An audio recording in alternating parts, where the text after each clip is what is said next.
Olá a todos e sejam muito bem-vindos a mais um episódio do podcast Conversas que nos mudam. Este podcast do Centro de Inovação Social da Fundação Eugénio de Almeida pretende dar voz a pessoas que com o seu trabalho e o seu percurso estão a marcar o presente e, acima de tudo, a contribuir para mudar o futuro, de forma consciente, com impacto e com visão. Infelizmente, este é o nosso último episódio.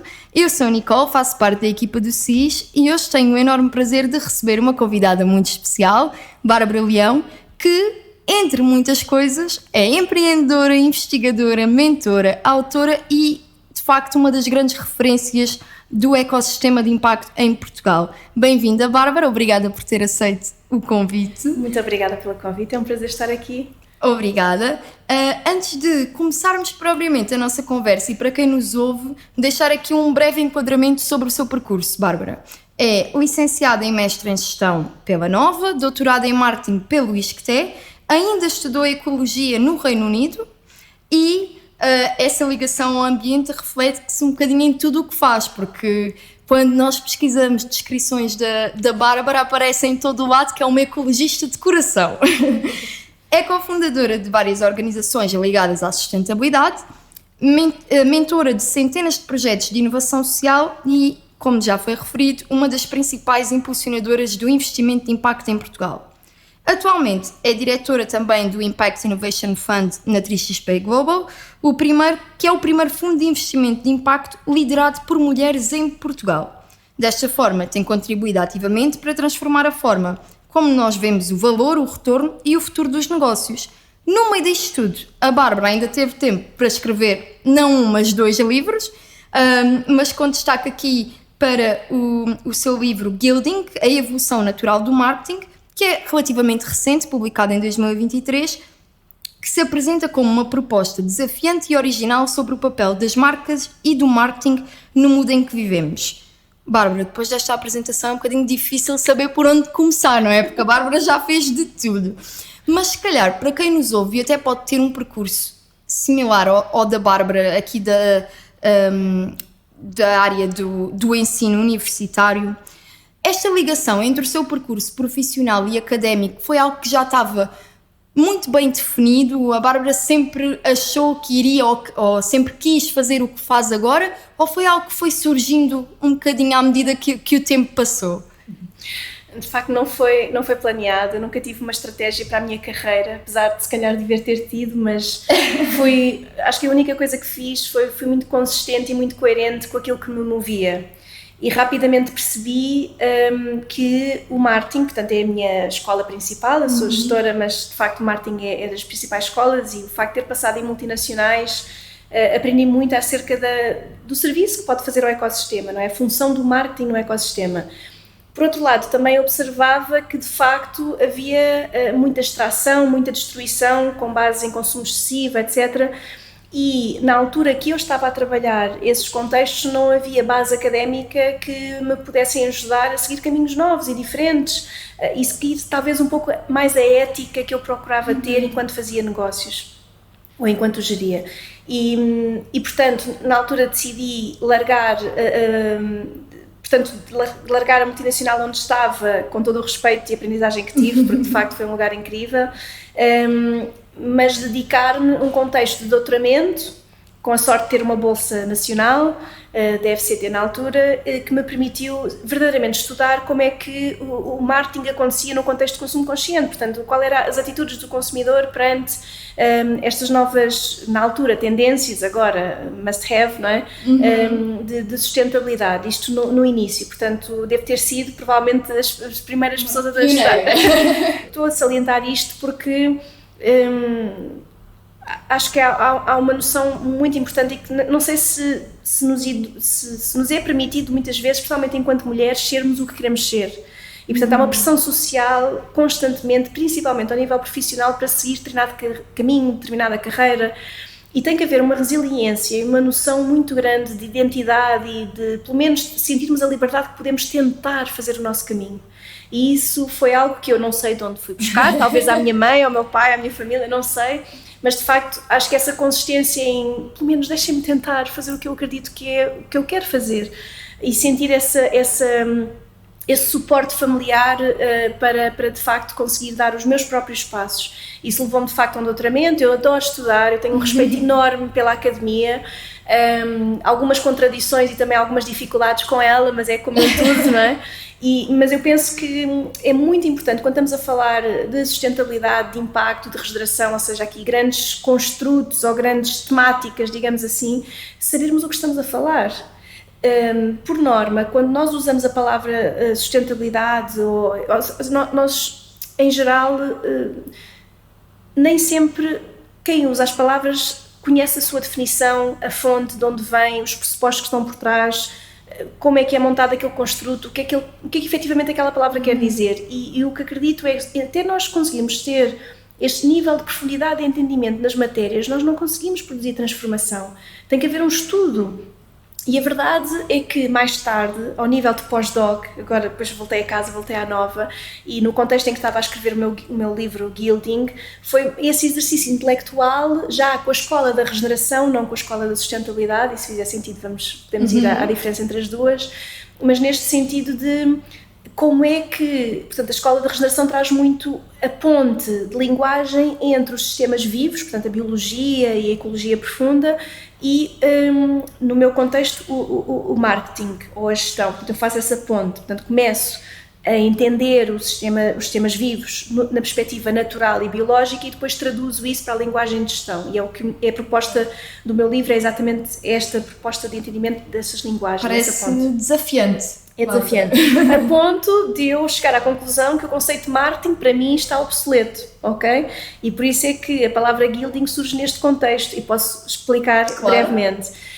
Marketing, quando pensamos em marketing, pensamos em mercado, market, né? O gerúndio de mercado. Portanto, quando nós estamos a olhar para mercado, estamos a olhar apenas para as trocas comerciais perante determinada cadeia de valor. Portanto, e se nós olharmos apenas para a cadeia de valor de uma forma extrativa, o que é que eu posso vender, o que é que eu posso retirar, etc., eu perco a noção de valor e de contribuição para o todo maior. Na linguagem da biologia, no contexto de sistemas vivos, nenhum elemento fica a perder, todos contribuem com uma certa redundância, com um acréscimo de valor para o bem-estar de todos. Portanto, as trocas não comerciais, mas de valor, são feitas de forma diferente. E a unidade mais pequena ecológica de coexistência nós chamamos uma guilda em português. E uma guilda, imaginem uma árvore, a árvore nunca pode viver sozinha, ela precisa do pássaro que transporta as sementes e faz o cruzamento de DNA, não é? Ou seja, o cruzamento de DNA é importante, precisa dos fungos para, de alguma forma, decomporem os minerais para que a árvore possa absorver, precisa das minhocas para compostar, etc. Portanto, há uma guilda que sem essa interdependência das diferentes espécies, aquele ecossistema não pode existir. E quando eu vejo uma guilda, eu vejo uma cadeia de valor. E a partir do momento em que nós conseguimos olhar para o mundo numa perspectiva como um sistema vivo, conseguimos não só trazer níveis de inovação completamente diferentes, porque eu não fico só focada em olhar para as trocas comerciais extrativas, eu consigo perceber, espera, se eu encontrar a minha função neste guild, na cadeia de valor, eu consigo entregar este valor todo, contribuir para o todo. Se o todo é mais abundante, eu vou conseguir também captar mais recursos para mim. E, portanto, as trocas acabam por ser muito mais relevantes para todos. E esta linguagem tem muito, na minha opinião, muito a ver com aquilo que nós fazemos no ecossistema de impacto e de inovação social. Era precisamente isso que eu lhe ia perguntar, porque estou curiosa como é que, deste conceito, e tendo em conta o que a Bárbara faz agora, como é que na prática consegue aplicar o conceito de gilding ao investimento de impacto, porque também não só ao investimento, que é todo um conceito por si só, mas também pode ser que quem nos ouve lá em casa não faça ainda uma grande distinção entre o investimento e o investimento de impacto. É mais fácil aplicar o conceito de gilding quando falamos de investimento de impacto? Claro, sim. Ou seja, gilding tem o pressuposto de adicionalidade, agora usando um bocadinho algum jargão de impacto, ou seja, há um fator positivo que eu entrego. Normalmente o marketing está associado à extração. Eu extraio uma matéria-prima, transformo-a,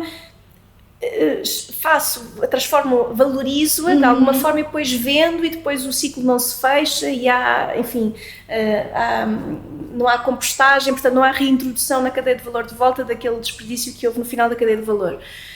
Numa perspectiva de Guilding, eu tenho consciência de que eu preciso de acrescentar valor, eu preciso de que a minha intervenção naquele guild produza mais e melhor para todos. E, portanto, todas as decisões de gestão que eu vou tomar têm que estar alinhadas nesse contexto. E isto é o raciocínio que nós fazemos em Impacto, em inovação social, que é como é que eu consigo acrescentar valor de tal forma que eu estou a resolver problemas sociais e ambientais e a permitir a evolução da minha região, do meu contexto regional ou nacional ou até mundial, por forma a que eu consiga deixar uma adicionalidade positiva, ou seja, um valor efetivamente positivo, porque nós, quando estamos a medir impacto, a investir impacto, nós medimos tudo o que acrescentamos de valor e subtraímos tudo o que ainda extraímos e produzimos de errado, não é? E, portanto, é este delta, é esta diferença que nos permite perceber se estamos mesmo a ter impacto ou não. Ou seja, se eu tiver um input muito positivo num ângulo do meu negócio, mas depois estiver a ser completamente extrativo nas matérias-primas do outro lado do mundo para conseguir fornecer partes de material para este negócio que é positivo,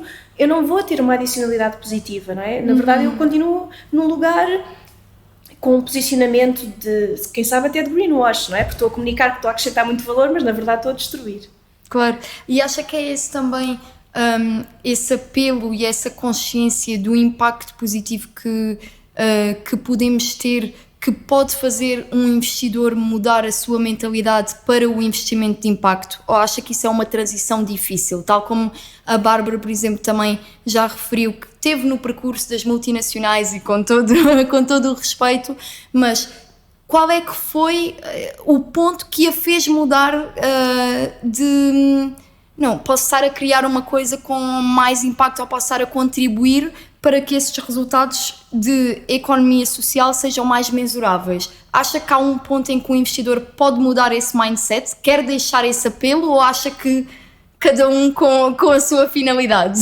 Sim, o que acredito e o que observo dos meus pares e colegas, ou até de outro tipo de instrumentos, por exemplo, family offices, ou seja, famílias que estão a alocar capital a projetos desta natureza e a converter mais para impacto, eu acredito que seja por dois motivos fundamentais. Primeiro, porque há uma crise de consciência, não é? As pessoas, bem, todos temos o nosso nível de inteligência, não é? Mas chega um momento em que nos tornamos conscientes e há muitas das nossas ações que depois nos pesam. Portanto, ou por uma perspectiva de legado, um family office, um investidor mais institucional decide alocar parte do seu capital no sentido mais de legado e, portanto, começa a atribuir valor ou a valorizar outras nuances do negócio que se calhar numa perspectiva mais clássica não iria dar valor, mas também do ponto de vista técnico, ou seja, começamos a compreender com dados e com estudos de que, apesar de os negócios de impacto ou de inovação social levarem em média 10 a 15 anos até chegar a um break-even, não é? Até conseguirem pagar-se a si mesmos e começarem a produzir lucros, ao contrário dos 2, 3 anos clássicos do negócio normal, a verdade é que eles se podem tornar muito mais resilientes, ou seja, como são projetos que assentam muito numa intencionalidade, uma vontade muito genuína de resolver um problema social, quando, quer dizer, e num contexto mundial em que de facto os problemas são cada vez maiores e há uma necessidade muito profunda social e ambiental de estarmos de facto a olhar para os problemas do mundo e querer resolvê-los, a questão é que o projeto que este investidor está a colocar valor, ele torna-se atrativo porque vai ser mais resiliente, ele vai insistir mais porque há uma vontade muito genuína de resolver. Portanto, está a começar a ficar bastante demonstrado que investimento de impacto é mais resiliente a médio e longo prazo. Então, numa perspectiva até de diversificação de portfólio e numa questão de gestão de risco, é saudável e começa a ser muito claro que é saudável ter partes de capital alocadas a projetos, a soluções ou a empresas que tragam este nível de resiliência e que equilibrem o risco a médio e longo prazo. E, portanto, tanto do ponto de vista técnico, de gestão, ou até puramente financeiro, como do ponto de vista ético, acredito que os investidores que estão a começar a alocar valor em impacto, eles vêm em algum destes lugares. E mesmo que seja só técnico, não há problema. Desde que a liquidez chegue a estes projetos e que consigamos, de facto, estar a mudar o mundo à nossa volta, já é incrível.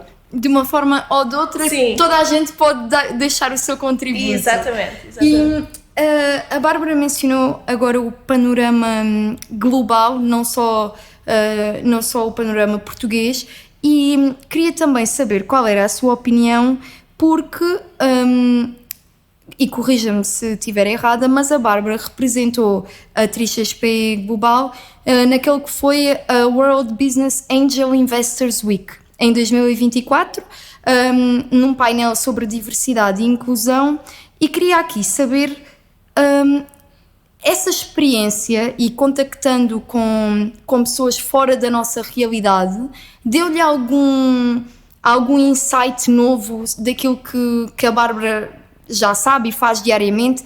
Como é que acha que Portugal se posiciona também no panorama global do investimento de impacto? Somos uma referência? Podemos ser?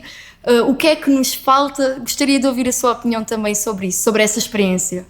Bem, pode ser a minha bolha, a bolha onde vivo, mas é a minha leitura pessoal. De facto, eu acredito que somos bastante respeitados no nosso ecossistema, por 2 motivos principais.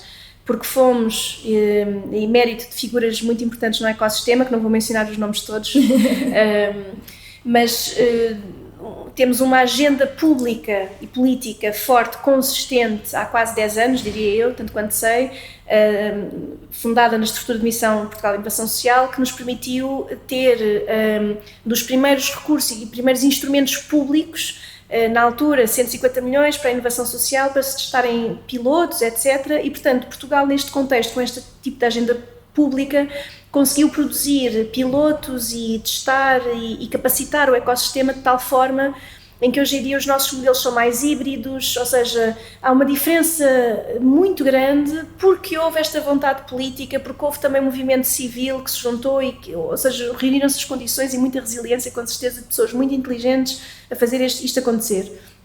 Por outro lado, acredito que a nossa cultura, eu sou muito orgulhosa, sou uma portuguesa orgulhosa do nosso país e da nossa cultura, porque nós temos uma capacidade de fazer muito com muito pouco.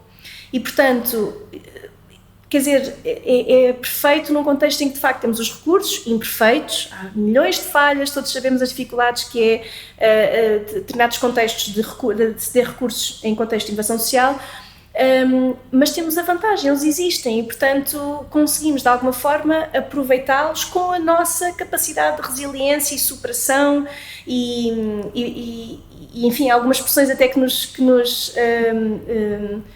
caracteriza, não é? Vou usar a palavra o desenrasque, no sentido de que, de facto, está intrínseco em nós e tem um valor inacreditável, ou seja, as nossas soluções, de facto, são soluções extremamente genuínas, querem genuinamente mudar o ecossistema, os nossos empreendedores têm um drive inacreditável e quanto mais literacia financeira tivermos, mais capacidade vamos ter de conseguir monetizar o valor que entregamos. Portanto, onde eu quero chegar é, do ponto de vista internacional, o que eu observo pessoalmente é que somos respeitados mais do que sabemos, porque não só temos a capacidade e a cultura intrínseca de fazer muito com muito pouco, mas também a massa crítica e os recursos públicos e privados no ecossistema que não está desenvolvido como nós gostaríamos, nomeadamente, por exemplo, ao nível de fundos de impacto, que são muito recentes, infelizmente, mas do ponto de vista de soluções de inovação social e ambiental, principalmente social em Portugal, de facto têm uma qualidade muito grande. Pronto, então, muitas vezes o que eu costumo dizer é só nos falta trabalharmos as nossas crenças limitantes e conseguirmos entender de facto o valor que aportamos. Porque quando temos o privilégio de viajar e se calhar até passarmos por algumas comparações e vermos o que está lá fora, nós fazemos muito bem, somos muito competentes, entregamos muita qualidade. E, portanto, quero acreditar que cada vez mais investidores se juntem a nós, através de entrarem diretamente nos fundos de impacto que já existem, há 2 em Portugal para já,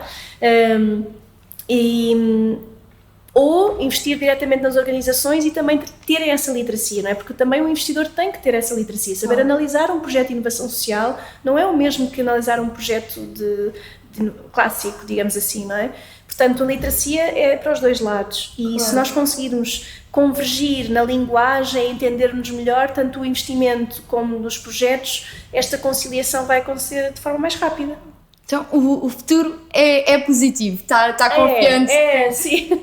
Mas, Bárbara, ainda vai ter que me matar mais uma curiosidade, Ok. porque, como referiu, e aliás, quando começámos a falar, referiu aí um bocadinho o que enfrentamos por sermos mulheres neste mundo, e não querendo entrar em polémicas, mas queria saber, na sua opinião, e tendo em conta que é pioneira no caminho de liderar o primeiro fundo de investimento de impacto, precisamente liderado por mulheres, se vê diferença na forma como homens e mulheres apresentam, liderem ou gerem este mundo do investimento de impacto.